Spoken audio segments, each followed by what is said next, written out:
en 1996, que ya Sí. le estaban dando entidad a lo que es la cobertura periodística, ¿no? De Sí, sí, juicios sí, y de difusión de fallos. exactamente. No, en ese sentido sí, el tribunal, la acordada esa es bastante anterior a otros instrumentos regulatorios dictados por otras jurisdicciones. Incluso esa acordada no Tribunal solo de... establece algunos principios generales sobre el trato a la prensa, sino también aborda un tema que fue muy polémico en los 90, que es la televisación de las audiencias. Eh, Por supuesto, sí.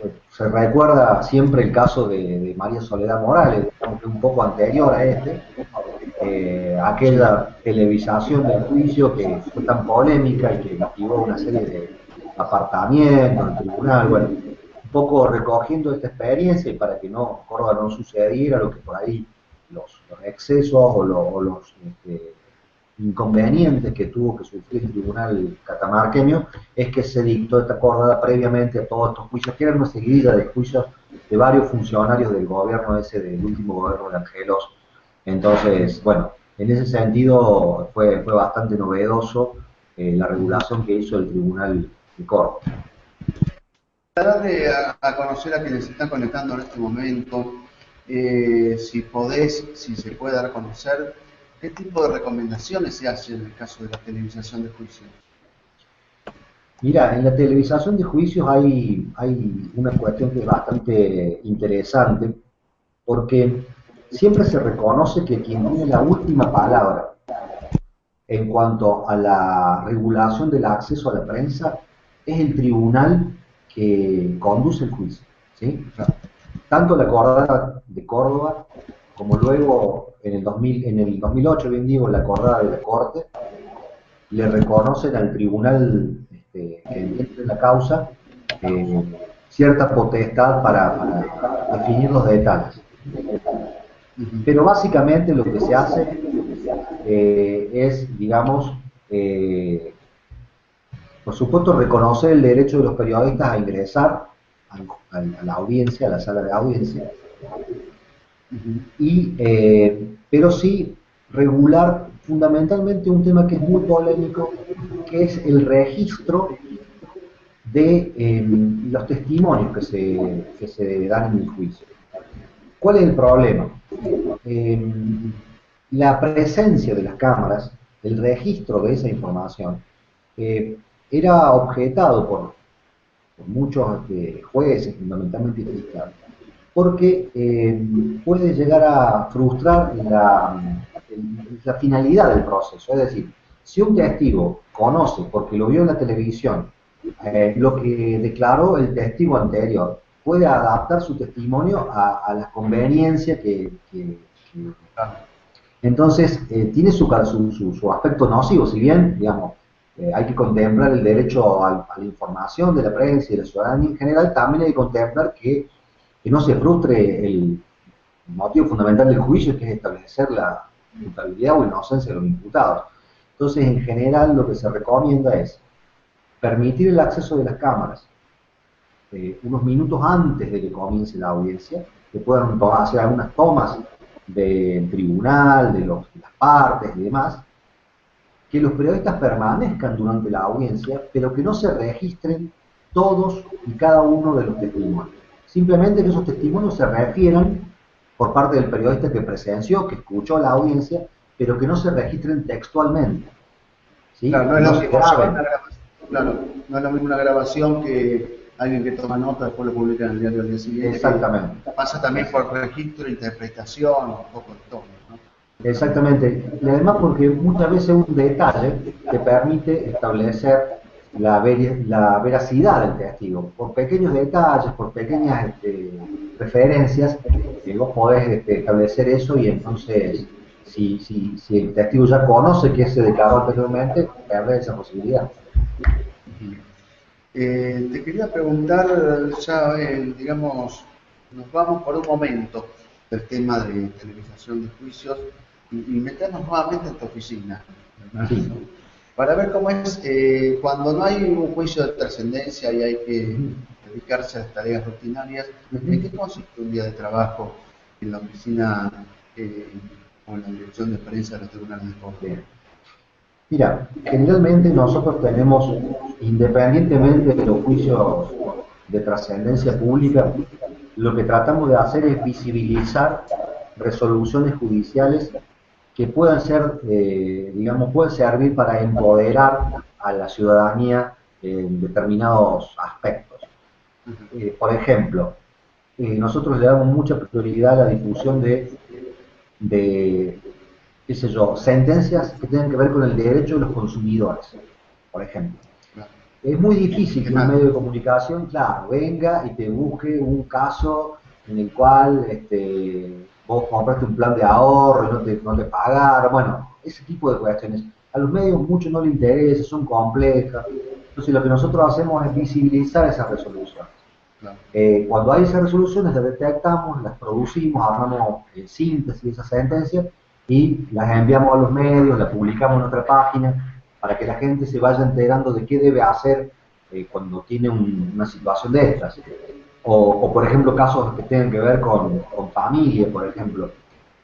Son muy delicados porque hay historias siempre que hay que preservar de estos casos, pero a veces es útil contar cómo resolvió, por ejemplo, un tribunal la tenencia de un menor, las cuotas alimentarias, como para que la gente sepa qué derechos tiene. Entonces esos casos nosotros los trabajamos y los vamos difundiendo cuando no hay estas causas rutilantes. Y otra de las cosas que hacemos muy a menudo es, digamos, responder a las consultas de los periodistas. Los periodistas muchas veces no tienen formación jurídica, digamos, vasta, entonces tienen muchas dudas a la hora de escribir, de redactar, de transmitir por la radio las distintas novedades judiciales, entonces recurren a nosotros y nosotros de alguna manera tratamos de subsanar esas dudas, haciendo explicaciones más o menos accesibles para ellos sobre distintos temas, ¿no es cierto?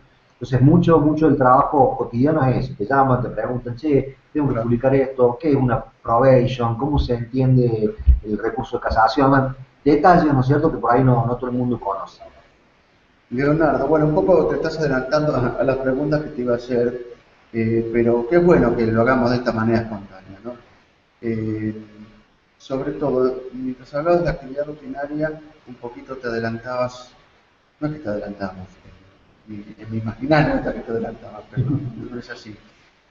A mí se me ocurría problemas que pueden tener algunas oficinas de prensa de tribunales, porque históricamente hubo un solo criterio para fijar esto es un fallo que debe ser considerado noticia porque se crea jurisprudencia. Como vos me decís en el caso de derechos de consumidores, como para prestar un servicio a los consumidores, che, manejate de esta manera porque mirá que los tribunales están diciendo que tenés que manejarte de esta manera.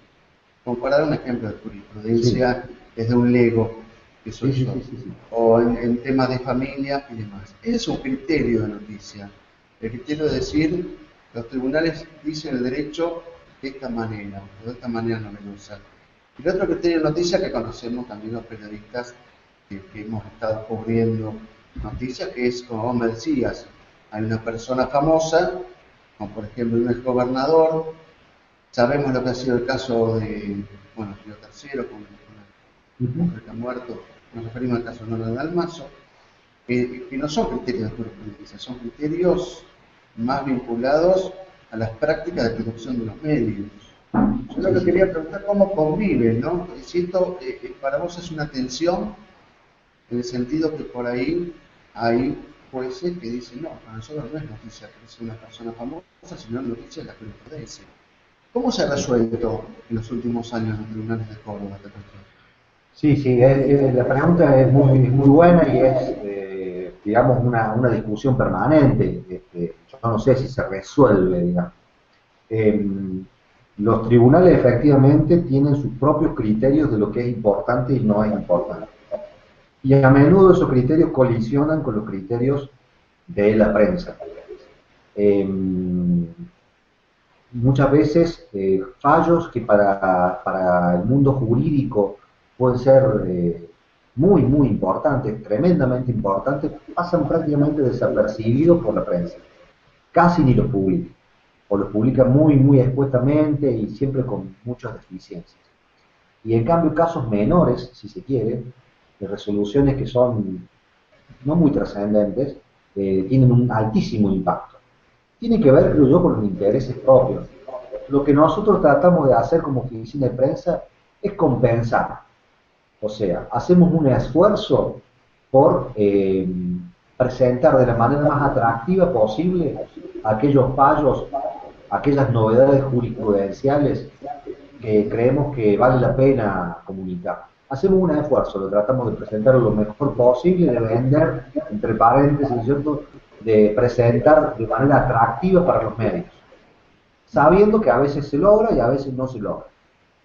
Y por otro lado, aprovechamos algunas circunstancias que son, digamos, desde el punto de vista jurídico menores, que no son relevantes, pero que a la prensa le interesan mucho, y le tratamos de aportar algún elemento jurídico, algún costado relevante desde el punto de vista de los derechos que se ponen en juego, como para ir de alguna manera formando al ciudadano en materia de derechos, ¿no es cierto? Qué sé yo, hay cuestiones que por ahí, me recuerdo uno rápidamente, que es un caso que es típico, cuando vos dejás el automóvil en un supermercado y te lo roban. Los supermercados siempre dicen que no tienen responsabilidad sobre eso. Y la jurisprudencia dice otra cosa, dice que sí tienen responsabilidad sobre esos robos, esas pérdidas. Eso es una jurisprudencia vieja, ya hace años que se estableció esa jurisprudencia y casi todos los tribunales más o menos dicen lo mismo. Pero cada vez que nosotros sacamos un fallo sobre este tipo de cuestiones, bueno, los medios reflotan el tema, hacen notas, fotos, entrevistas, hablan con gente, porque la gente le sigue interesando en este caso, porque estas cosas siguen pasando. Y a los tribunales te dicen, pero eso ya lo fallé hace 10 años, siempre fallo igual, no hay novedad en eso. Bueno, pero para la prensa le resulta interesante. No sé si te voy a meter, digamos, en un aprieto, pero ¿no será que también a los medios les interesa porque hay una masa de conflicto ahí para trabajar? Entonces jugamos con el debate de la gente, con el desconocimiento de la gente, potenciamos el conflicto y potenciamos el rating de televisión o vendemos más ejemplares de diario. Sí, coincido con que es así, digamos. Yo creo que el periodismo, o sea, dentro de su régimen de producción, dentro de su dinámica de trabajo, busca justamente que los temas que presenten sean temas polémicos. Eso es lo que garantiza el atractivo de la televisión, de la radio, de los diarios, ¿no es cierto? O sea, yo lo asumo como una condición propia del periodismo. O sea, mientras mayor polémica haya, el periodismo más importancia le va a dar. El tema es cómo aprovechar esa circunstancia para introducir debates sobre derechos. Eso creo yo es nuestra principal tarea, digamos, ser lo suficientemente astutos para aprovechar ese rasgo del periodismo y tratar de introducir algunas cuestiones que nos puedan parecer jurídicamente relevantes, darle un poquito más de nivel al debate. Pero el debate es inevitable. Si no hay debate, el periodismo no cubre las cosas, ¿no es cierto? Para ir cerrando, Leonardo, porque ya nos estamos pasando de las 6 de la tarde, tenemos al otro invitado que es Javier Navarrete Ibáñez, del diario Hoy La Noticia. Tenía para preguntarte lo del off the record.